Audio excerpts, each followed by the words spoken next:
दोस्तों लाइफ के अलग अलग इवेंट में फाइनेंस की जरूरत रहती है, जैसे कार लेनी हो, घर खरीदना हो, रिटायरमेंट प्लानिंग के लिए, बच्चों की पढ़ाई के लिए, या शादी के लिए, या वेकेशन के लिए, या घर में फर्नीचर, टीवी, एसी, हर एक चीज के लिए फाइनेंशियल प्लानिंग की आवश्यकता रहती है। और इसके लिए फाइनेंशियल एडवाइजर हजारों रुपए की फी भी लेते हैं। लेकिन इस वीडियो के बाद आप खुद अपने फाइनेंशियल गोल शीट को डिजाइन कर सकते हैं और अपने फाइनेंशियल डिसीजन खुद ले सकते हैं। फाइनेंशियल गोल वे उद्देश्य होते हैं जिन्हें हम अपने पैसों से हासिल करना चाहते हैं। ये लक्ष्य हमें हमारे भविष्य को सुरक्षित और समृद्ध बनाने में मदद करते हैं। फाइनेंशियल गोल को 3 पार्ट में बांटा जाता है। एक है शॉर्ट टर्म लक्ष्य। ये वो लक्ष्य होते हैं जिन्हें आप 1 साल के भीतर हासिल करना चाहते हैं। उदाहरण के लिए छुट्टियों के लिए बचत करना, एक नया गैजेट खरीदना या इमरजेंसी फंड बनाना। सेकंड है मीडियम टर्म लक्ष्य। ये लक्ष्य 1 से 5 साल की अवधि में हासिल किए जाते हैं, जैसे कि कार खरीदना, बच्चों की शिक्षा के लिए बचत करना या घर का डाउन पेमेंट करना।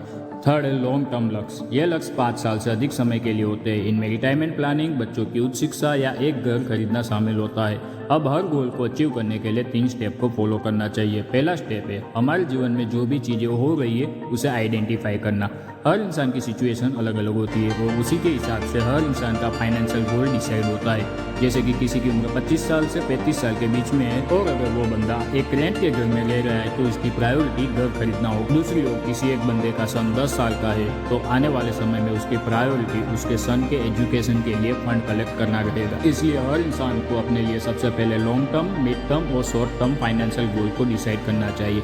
जब फाइनेंशियल गोल आइडेंटिफाई हो जाते हैं तो उसमें से सबसे पहले इंपॉर्टेंट गोल कौन से है उसे डिसाइड करना चाहिए।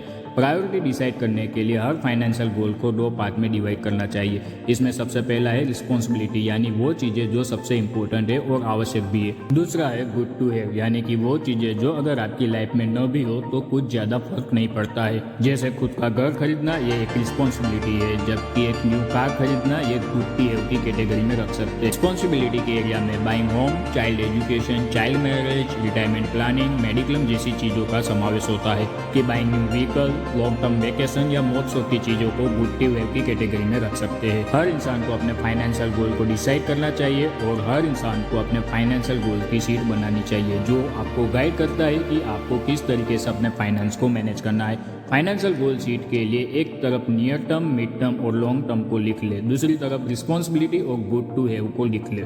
आपके जो भी गोल है उसे लिखे। जैसे कि आने वाले 5 साल के अंदर घर खरीदना है तो उसे मिड टर्म रिस्पॉन्सिबिलिटी कैटेगरी में लिखे। आने वाले 1 साल के अंदर आपको कहीं पे छुट्टी मनाने जाना है तो उसे नियर टर्म में गुड टू हैव की कैटेगरी में लिखना चाहिए और लॉन्ग टर्म में रिटायरमेंट प्लानिंग रिस्पॉन्सिबिलिटी के अंदर लिखा जाएगा। इसके अलावा आपके जो भी गोल है उसे इन 6 एरिया में डिवाइड करें। याद रखें जो भी गोल आप लिखे वो अमाउंट के साथ होना जरूरी है और कुछ इस तरीके से आसानी से आप अपना फाइनेंशियल गोल डिसाइड कर सकते हैं और उसे अचीव करने के लिए प्लानिंग भी कर सकते हैं। इस चार्ट में सबसे पहले नियर टर्म और रिस्पॉन्सिबिलिटी के एरिया के ऊपर वर्क करना चाहिए क्योंकि ये चीज़ें सबसे अहम है। हर इंसान को ये चीज़ें करनी ही चाहिए कि वो फाइनेंशियल गोल का रोड मैप तैयार कर सके। दोस्तों इंडिया के अंदर हर इंसान को फाइनेंशियल एजुकेट करने के लिए हमने फाइनेंशियल एक्सपर्ट की मदद से ये पूरी वीडियो सीरीज को डिजाइन किया है जिससे हर भारतीय अपने पैसे को स्मार्टली तरीके से मैनेज कर। प्ले लिस्ट की लिंक आपको नीचे डिस्क्रिप्शन में मिल जाएगी। दोस्तों वीडियो अच्छा लगा हो तो इसे लाइक कर लीजिए और ऐसे ही वीडियो के लिए चैनल को सब्सक्राइब कर लीजिए।